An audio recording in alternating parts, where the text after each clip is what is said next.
Hello, everybody. Welcome back to our Freeform Friday on our Geezerology channel. This week, both Bob and I saw the movie on Apple TV Plus this week, Finch, the Tom Hanks movie. It was directed by Miguel Sapochnik. It stars Tom Hanks and Caleb Landry Jones. Caleb Landry Jones is the human who they recorded him with his I don't know what they call it, but his motion, and then transferred it by computer to this animatronic object on the screen. They're the only two actors in the movie besides the dog Seamus. Actually, there's a scene about the middle of the movie where you do see two or three other humans, but you see them off in the background, and they're not even credited in this movie. The runtime is 115 minutes. It's available on Apple TV Plus, and Bob's going to tell us all about Finch. All righty, thank you, Scott. So I will say I was looking forward to this movie for a couple reasons. One, I like Tom Hanks. I mean, who doesn't like Tom Hanks? He's like the Jimmy Stewart of our generation. And, he gave us those wonderful rom-com movies in the 80s. Then he turned to some serious acting chops, Saving Private Ryan, Road to Perdition, The Green Mile. And here late, he's been cranking out a lot of movies. Sadly, though, I almost think Tom Hanks seems to be just phoning it in as Tom Hanks. And that's what I think happened here with this movie.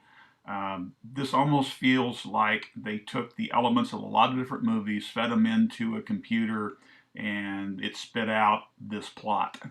And, I like Tom Hanks. He does a good performance here, but again, he's just channeling Tom Hanks. The movie has some issues. There are plot holes in this movie big enough you could drive a Mack truck through. I'm not going to go into great detail because if I do, it be spoilers for those of you who haven't seen it yet.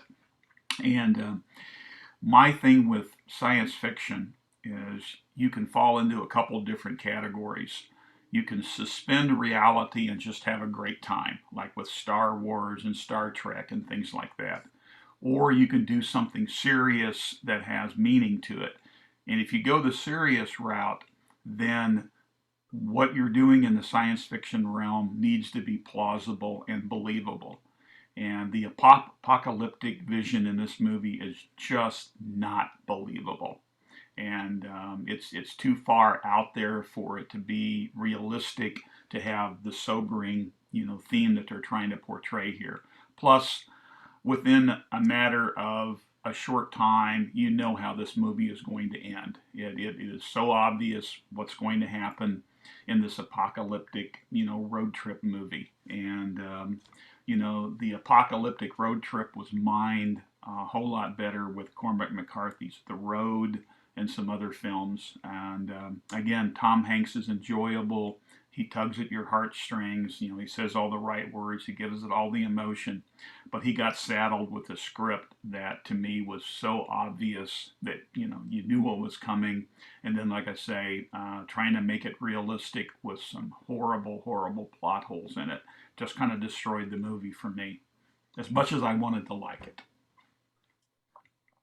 Yeah, I didn't have quite as negative a reaction to it as you did, but yeah, it was just a lightweight movie. It was, let's say if you're a Tom Hanks fan, you'll enjoy this movie. I mean, this is a Tom Hanks movie, no doubt about it. He's the only human being who's ever really on the screen. Just to give a quick rundown of what the movie is, it's post-apocalyptic, and there's been we find out through the middle of the movie that what happened was there was a solar flare that just destroyed the ozone layer, basically, and a lot of people died by radiation. Some people survived, and so Tom Hanks has this dog that he keeps in this in this laboratory that he worked for his technology company, and he and the dog lived in this laboratory with a little robot that helps Hanks go out and salvage things from grocery stores, when he needs food or whatever. And but Hanks decides to build a more humanoid robot than this little one he has, just basically, I guess, to keep him company. But we find out pretty early on that the whole point of Hanks building this robot and trying to make it come to life is so when he died, he has some sort of disease. We don't really know what the disease is, but he's sick and he's deteriorating, and he needs this robot to take care of this dog after he dies. So that's why he builds this robot. And so the bulk of the movie is Hanks and the robot and the dog in this modified RV that they drive around that runs on solar power, I guess, because they never stop for gas anywhere. There's no gasoline to be had, but they keep driving across, halfway across the country. They start in St. Louis and are heading to San Francisco, and the whole movie is just the things that happen to them while they're on their journey to San Francisco. Without giving you spoilers, I pretty much told you everything you need to know about this movie to know how this movie ends, right? And it was okay. It was entertaining, but there was just so many problems with it that it kind of gets in the way with me.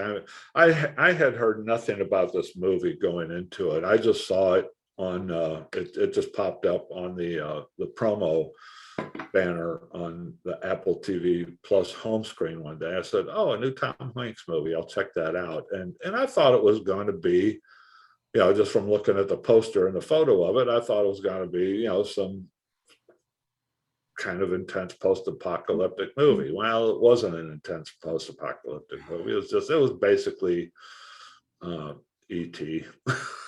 This robot was E.T. And what E.T. was. It's how many times have we seen this plot? Well, what it is this, the whole journey of this is this robot becoming more human than the human who created him. And it's how many times have we seen that plot? No spoilers there. That's what this is all about. And it's like, okay, been there, done that. And I couldn't get it out of my head that, first of all, it was like E.T., but then I thought about, okay, well, this is like Tom Hanks has done this already, where he's the only human in the film, right? He did this in Castaway, and this robot is pretty much Wilson the volleyball with a little bit of personality. That's what this movie is. And he's also got the dog to help him along. So he's got two Wilson the volleyballs, right?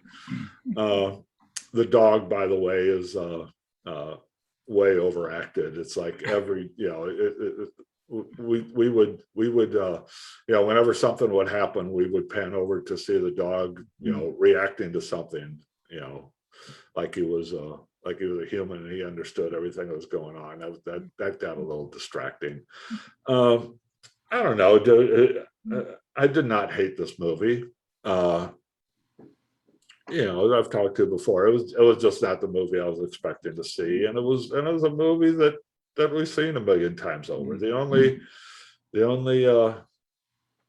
real saving grace to this, and what makes it actually worth watching, is to watch Tom Hanks. Tom Hanks is one of those guys, like Bob said. He's our generation's Jimmy Stewart, right? He's the guy who you could give him a telephone book and turn the camera on him and have him interpret the telephone book, and it would be entertaining. If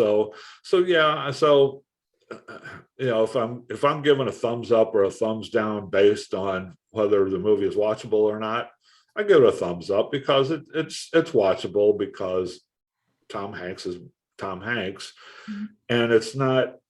And it's an easy movie to watch. I mean, you don't have to put your you don't have to kick your brain into gear to watch this thing. You just have to overlook its faults, and its faults are many. like I say, it's mostly just recycled stuff. I do see on Wikipedia here that this was actually filmed in spring of 2019. So this wasn't a pandemic created movie, but it was a pandemic delayed movie. It was filmed in spring of 2019. It was scheduled for release to theaters in October of 2020, but then the pandemic destroyed all that, like it did all other movie plans. And so it was eventually sold to Apple TV Plus, and it first appeared on Apple TV Plus on November the 5th, a few days before we recorded this. So I would imagine that if this was a movie that was released to theaters, it would have had a big opening, just on the fact that it's a feel-good Tom Hanks movie. So it would have gotten a lot of buzz, and it probably would have killed at the box office, but that didn't happen. We're in a new era of movie releases. So this is on Apple TV Plus, so that's where you'll have to go to see it. Yeah, I think it's worth taking your time to watch it. Like I say, just because it's Tom Hanks,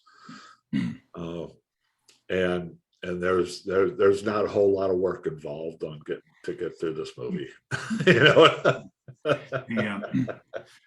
yeah. It's since I'm an Apple TV Plus subscriber, I sat down and watched it. It's an easy way to kill an hour and a half.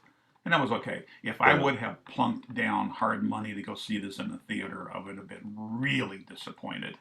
As it was, since I'm already a subscriber, okay, fine, it wasn't that bad. There was one thing about the movie that I really did kind of like, and they did a take on Isaac Asimov's Four Laws of Robotics.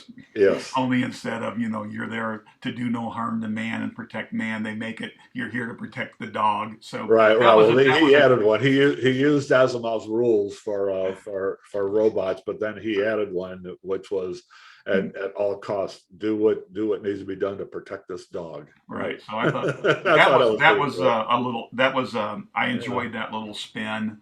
That was probably about the only thing about the movie that was even remotely original. Like you said, I saw Castaway in it. I saw the movie Chappie. I saw E.T. I saw lots and lots of elements of other movies all thrown into this. Segueing back to my earlier thing, we're dealing with an Earth that is devastated by solar flares. They're living where daytime temperatures hit 150 degrees, and going out without any kind of protective clothing on, your skin starts searing within seconds like you were a vampire. Well, that's another thing you said. Okay, that's another element that was pulled from somewhere else. The TV show Buffy the Vampire Slayer. That's exactly yes what their vampires were.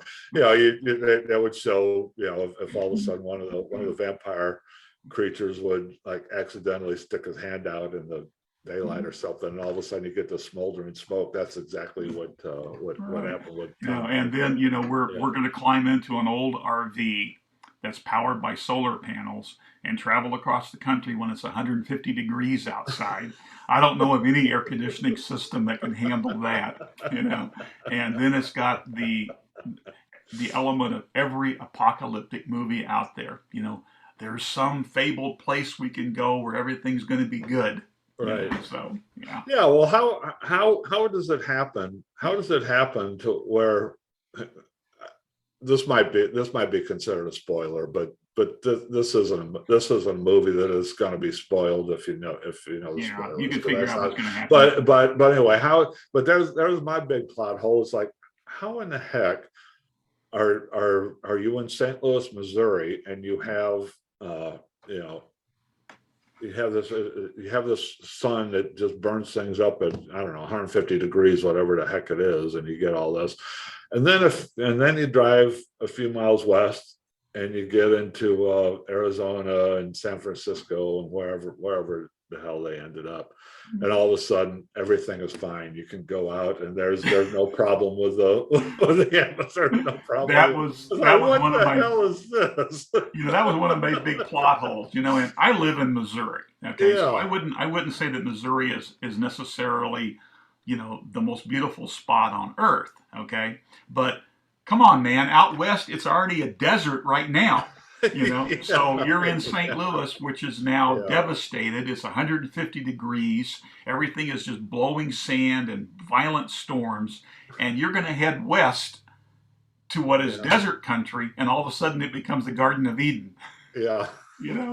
And then they're traveling in this RV with this huge solar panel on top of it. And I won't tell you why it happens, but they wind up destroying the solar panel, right?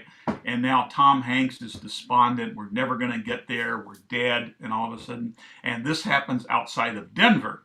Then the next thing you know, they're continuing the trip to California with the solar panel ripped off. And I'm like, how?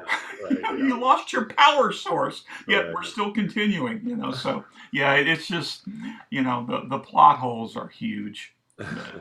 But anyway, I would say it's like, don't specifically go subscribe to Apple TV Plus to watch this movie. No. But if you have Apple TV Plus for other reasons, then yeah, it's worth taking a detour over and spending an hour and a half or 2 hours with this thing. It's 115 minutes as a one time, and it's it's a fine way to just sit back and be entertained. Just don't expect any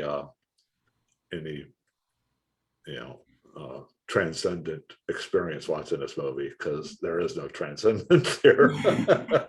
And there's no surprise ending. There's no twist to it. Right. You know what's coming. Yeah. Everything you expect from this movie is what you're going to get. Once you figure out what it is, then everything you expect is going to happen. So just sit back and enjoy Tom Hanks being Tom Hanks. Exactly. Don't pay too much attention to the annoying dog. Don't pay too much attention to the annoying robot. By the way, Caleb Landry Jones, not only did he do the stop action photography, but he also provided the voice for this robot. That's so.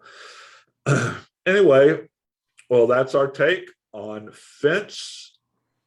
Thanks for that, Bob. You're welcome. And join us next week for another review of something in our Freeform Friday. And then on Wednesday, we'll be here with a Wednesday Spotlight, which will probably going to be a panel discussion with 3 or 4 of us about some album or another. Thanks for joining us, everybody.